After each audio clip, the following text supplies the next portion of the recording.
Today I'm going to teach you how to connect your video feed from the drone to your cell phone. Let's go.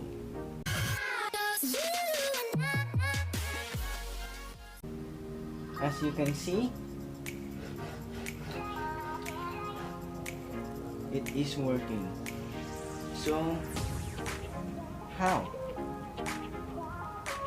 So first, get your cell phone and open FYD UAV.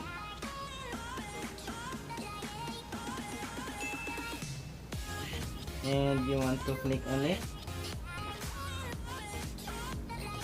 And you have this screen here and you want to press play. Now you're in the app and let's connect the Wi-Fi of the drone.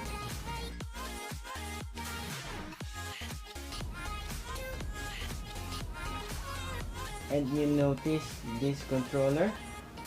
If you don't want this controller, just tap this button and it's gone. So we are connected to the Wi-Fi of the drone. Now it's working.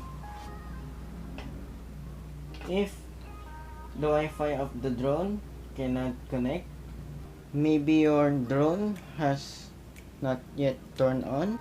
So turn your drone on and your controller, connect them first before your cell phone. So that's it. That's how you connect your cell phone to your drone. Thanks for watching.